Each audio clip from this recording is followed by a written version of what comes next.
Okay, so we're standing here on the grade of the Gunflint and Lake Superior. We are just to the east of Whisker Lake, and you can see what would constitute the grade here, heading to the west in front of me, and then to the east in this direction here. And what we have in this spot here is a neat little find. We actually have two connectors, two fish plate connectors. You can see one has actually been broken here.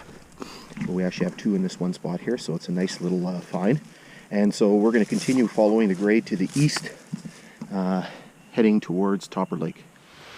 Okay, so we're here on the grade of the Gunflint and Lake Superior, and I believe that after quite a while of kind of wandering my way eastward, back and forth, and not finding anything, it looks as if we've reacquired the grade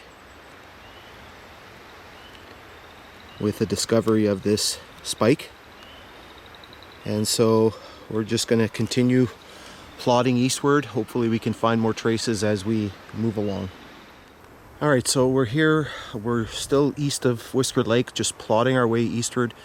We've come across more trace of the railway, and so right here beside this swampy area here, we've come across quite a large pile of wire.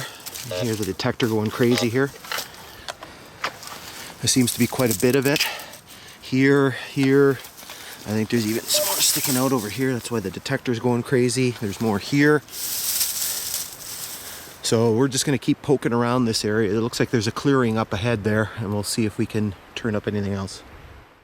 Alright, so we're still on the grade here of the Gunflint and Lake Superior.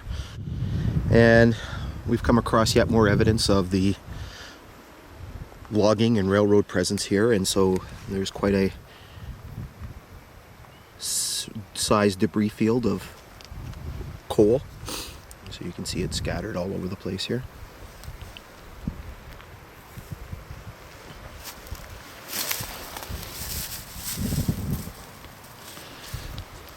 And so we're going to continue making our way east and see where it takes us.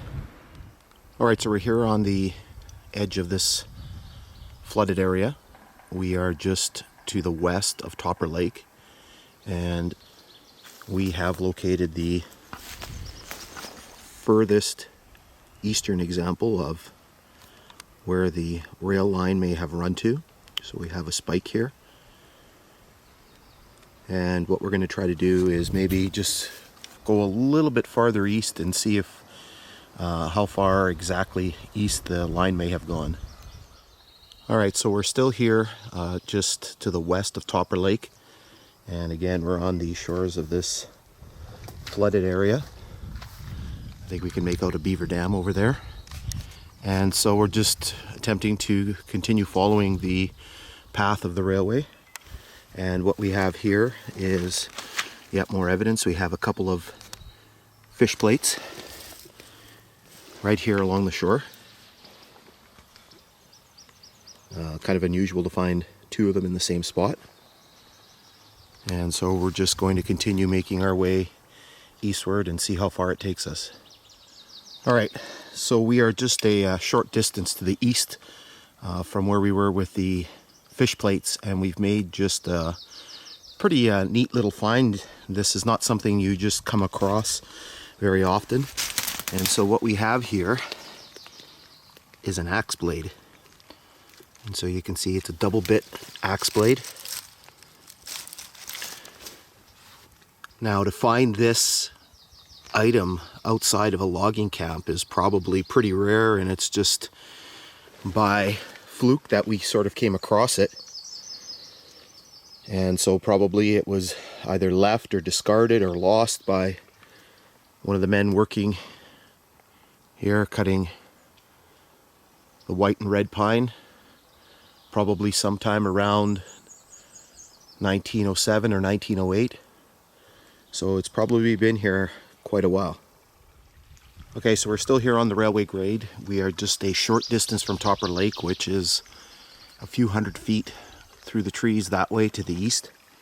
And so what we have here is one of the last traces of the railroad that I've located.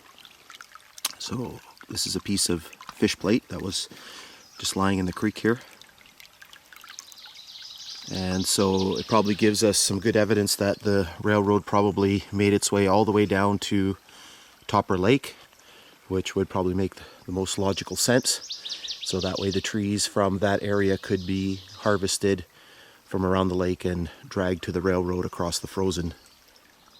Alright, so we've arrived at Topper Lake, which you can see just through the trees there. We're maybe 50 feet or so from the lake. And what we found here is the furthest trace of any potential logging operation or railroad. So what appears to be a coil of wire. It looks very similar to some of the telegraph wire that they may have used. So we're going to continue looking around and see if we can find any further traces of the railroad.